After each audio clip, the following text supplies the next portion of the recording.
Welcome back to The Blind Perspective. Today we're going to talk about growing up with albinism. My story actually begins across the ocean in the country of India. I was born in India and I was adopted at 2.5. Now, because of the albinism, I don't look Indian, and because I was raised here in the United States, I don't sound Indian. So I grew up in a family with 2 brothers, so there were 3 of us total. And, we just did things that kids do, But obviously for me, there were some additional challenges. One of those challenges is that because of the albinism, I don't have melanin in my skin. Melanin is what makes your skin tan. Therefore, all I do is burn. So this meant trying to make sure that anytime I went outside to play, I had sunscreen on, I had hat on, and then sunglasses because of the brightness. It's kind of a little bit of extra work to get me ready to go play outside than it was my brothers. Something else that was kind of a challenge for me, especially when I was young, is as an adult now, I have learned a lot of coping mechanisms to kind of work around having the visual impairment I have. But as a child, I had not worked those out yet. Therefore, there was a lot of running into things, knocking things over, that kind of a thing. One thing I realized when I was starting to think about doing this video, I realized that when I did my video about how I see, I forgot to talk about one important thing, and that is depth perception. I do not have very much depth perception. So depth perception is kind of being able to tell how far away and how close something is. I can't really do that. Now, as an adult now, I have learned a lot of things. I use shadows, I use various things to kind of clue me in as to what's going on. But when I was a kid, I did not have any of those coping mechanisms. There is a video clip, and I don't think I'm going to be able to put it up here, but there is a video clip of me right after I was adopted. So I was about 2.5. And me and my cousin are on this ramp. It's like a wheelchair accessible ramp coming in and out of a door. So it's right at the door. But because it's a ramp, it has those strips of gripper. And my eyes were seeing those darker sections and therefore associating that with being steps. So you know how toddlers go back down steps backwards? That's what I was doing. My cousin is right next to me running up and down this thing like it's no big deal. And I, multiple times in a row, I toddle up it and then I go backwards down it. And that's because my eyes were not seeing that as a ramp. And even though I went up it, I physically walked up it multiple times. My eyes were seeing them as steps, so therefore I treated it like steps. I'm pretty sure that as a young child, my fine motor skills took a little bit longer to develop, and that's pretty understandable, but reaching for things, even to this day, I will reach for things and misjudge how far something is and either knock it over or not reach far enough and have to reach again. I do that kind of thing on the regular. I've noticed, generally speaking, things tend to be further away than what I think they are.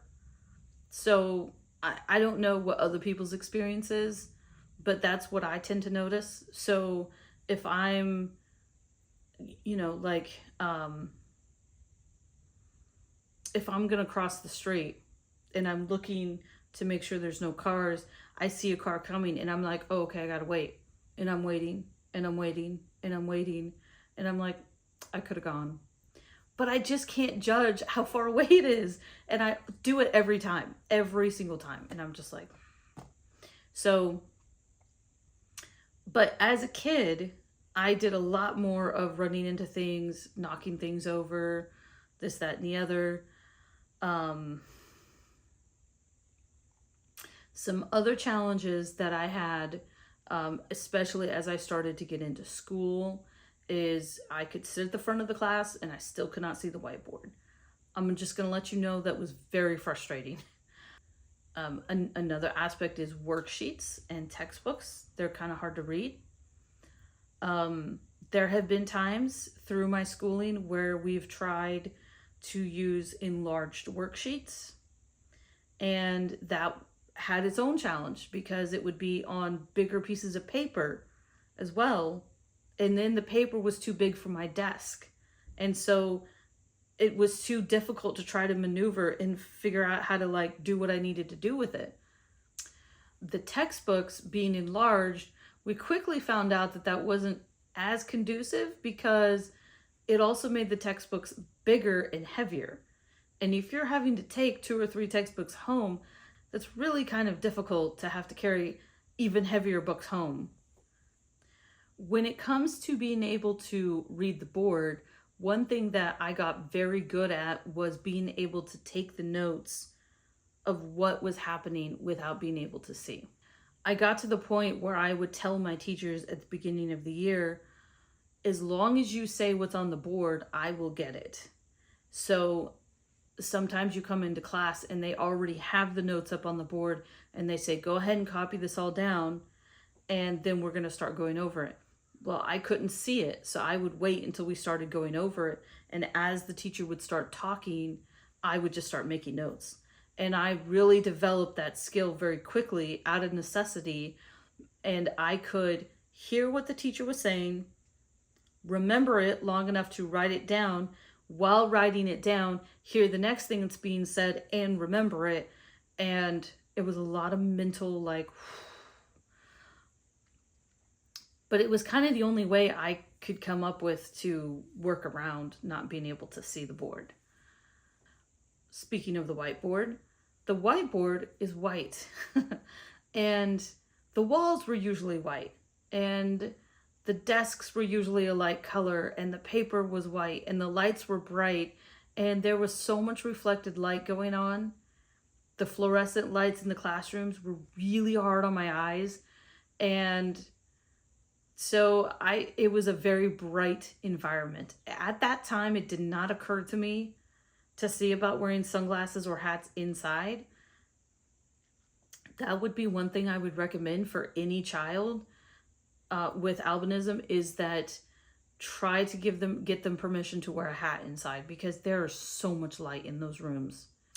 Now, when I was a kid, I tried using yellow notebook paper that had blue lines in the hopes that that would be more of a contrast than the white paper with blue lines. I have recently seen white paper that had darker lines, like black lines.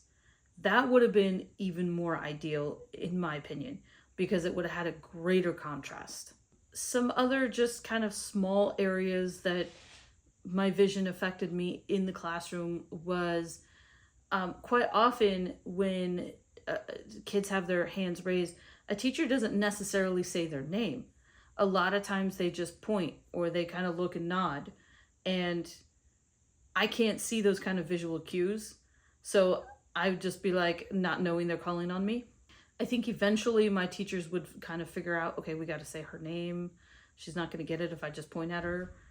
So it's a learning curve for the teachers too. When I got old enough to have lockers, the combination locks were very stressful because they're small numbers, that's small dash marks. So trying to do one of those was a little bit more difficult. I personally found that if I could have a top locker, then the combination was almost eye level to me. So it was a lot easier to see. Now, if you have a bottom locker, you can't get very close to it because you're already squatting to like do the combination. You're already bending forward to do the combination. So having a top locker would really be beneficial. I also had a hard time finding my friends in the cafeteria. When I got into high school, that was a little bit more of you could sit with whoever you wanted, all this kind of stuff. But I'd come into the cafeteria and I can't distinguish anyone in that big crowd of people. It was really helpful the years where one of my friends was in my class that was right before lunch, because then I could walk to lunch with them and they could do the finding everybody. So I've already said that math was a hard class to have being visually impaired, but another class that can be difficult was PE. And I know what you're thinking, like PE is like the class that everybody finds to be easy. Well, sports are a little bit difficult for a legally blind person. And for me personally, I did not play sports. I do know that that is something that, just because you have albinism, just because you have visual impairment, does not mean you can't do sports. I personally did not do any sports. In later years, as an adult, I did learn some instruments. I played the clarinet and the guitar. So those are things that can also be done. But for me, I didn't do that.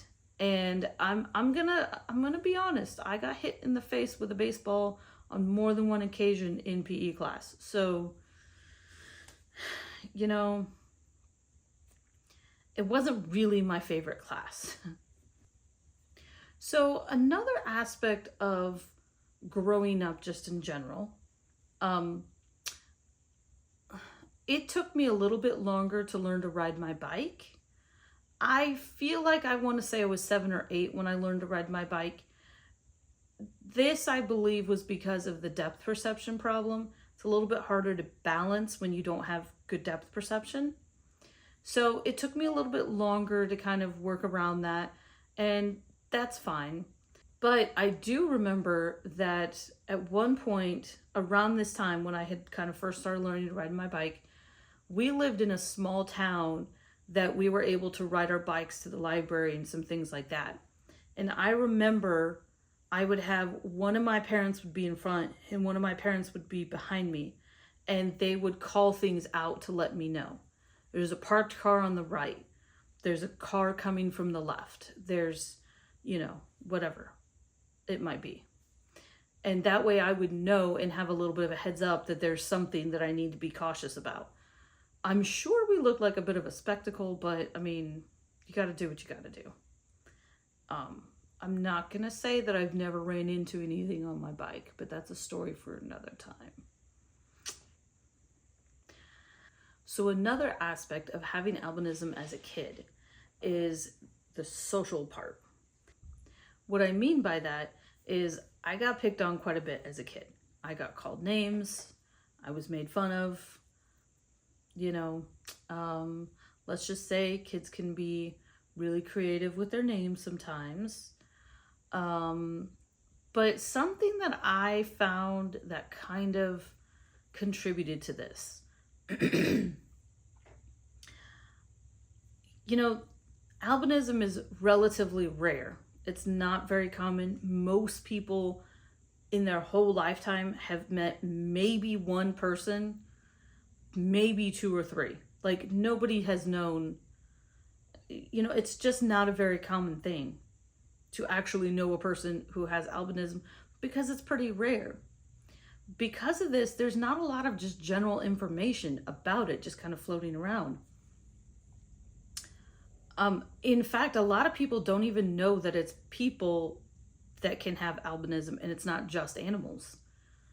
I've met a lot of people who are like, oh, I didn't know people could have that. Yeah. But because there's not just a lot of just random information floating around, the only way for people to have kind of develop a bit of an idea of what it is to look at things that they see. So when I was a kid, I grew up in the 90s and the early 2000s, and there were a couple movies that came out. Now, these movies didn't necessarily say in the movie, oh, this is an albino person, that this is supposed to be an albino person. This character's playing an albino. They don't directly say that, but it will be a character that has white skin, white hair, red eyes, all the signs of an albino, but then this character is playing this character is the bad guy, a little creepy. Potentially it's a character where they have magic powers, just things like this. And if that's the kind of information you see, and you're not getting other information, and then you meet an albino, the assumptions start to happen. So there were a lot of assumptions based on some of these movies that I had to kind of deal with. And I would have to tell them, no, I don't have magic powers. No, albinism is not contagious. This is another driving point to this channel, because I want to make sure there's information out there in a positive light to show what somebody with albinism is really like, and to show that albinism doesn't change a person from being a normal person. We're just extra pale. That's really it. We can't see stuff and we're extra pale. Something else I want to say in relation to in the classroom, a little bit of advice as it were, is when I was a kid, I used erasable ink pens, because you're not allowed to use pens in school. You're supposed to use a pencil, but pencils are not dark enough to write with. I can't see pencil very well. So I was given permission to use erasable ink pens. They are wonderful. They're amazing. I love them. They're awesome. You know, I like to joke that I was just raised in the wrong decade, because I think now there's a lot of technology happening in the schools, and that is greatly improving the situation for people with disabilities.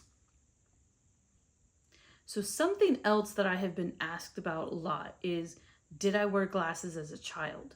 Because that is something that a lot of people with albinism have done, is worn glasses as children, and then when they get to be adults, they don't. I did wear glasses as a child. And here's the thing. If you can't see, glasses are supposed to make you see better. Makes sense, right? Here's the thing. When it comes to albinism, glasses can't correct what is wrong with the eye. And so yes, there was a slight bit of visual acuity. So there was a slight bit of a change when I wore the glasses, but not enough that it really made a whole lot of difference. It didn't impact my life. It didn't cause me to go from not seeing something to seeing something by wearing my glasses. But I was too afraid to say that, because that didn't make sense. Like, what I knew, because what is like standard is, if you can't see, you wear glasses. So the idea that the glasses were not really doing anything didn't make sense to me. So I was afraid to tell anybody that, like, this really isn't helping me, because it didn't make sense to me. So yeah, glasses aren't necessarily going to fix the problem. But like I said, if there is a certain amount of visual acuity that can be affected, because our eyes are not immune to just the regular eye digression of vision that normal eyes go through, we can still have that. So that could be an element that does help somebody. So I'm not saying glasses absolutely don't help, but it depends on what's going on with your eye. But yes, for me, I grew up wearing glasses. I grew up wearing contacts. I actually started wearing contacts at the age of 5. And now I will say one thing that contacts do help with is contacts can help a little bit with creating a little bit of dark on the eye to help with the light sensitivity. But, and it kind of slows the nystagmus a little bit. But once again, for me personally, I found contacts to be really uncomfortable. And so I personally did not like wearing the contacts.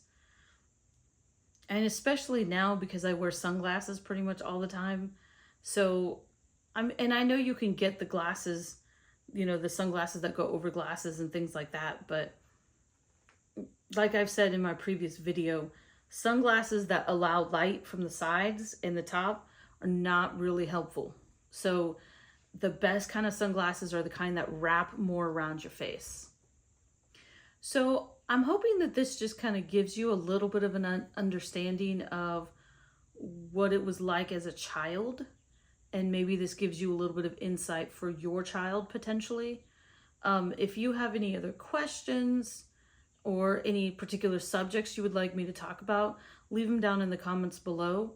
I'm going to do another video at some point that will talk a little bit more about being an adult with albinism, dealing with the struggles that I deal with more present day. But this just gives you a little bit of an idea of some of the struggles that happen through childhood. Just to give you just a little bit of an idea of kind of what a full life I have lived. I've done many crazy things. I have gone skydiving. I've gone zip lining. I know what you're thinking. Well, you can't see the ground coming at you, so that's why that's not scary. No, the ground is very big. You can see it. Zip lining, so much fun. So much fun. Whether you can see or not, it's a lot of fun.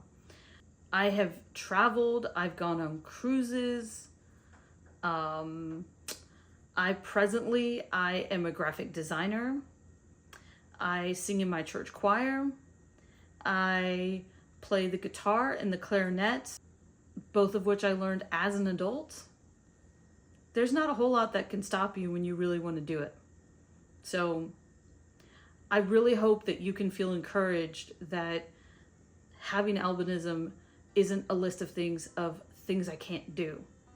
It's just a list of things that you found different ways of doing it. So stay tuned for more blind perspectives.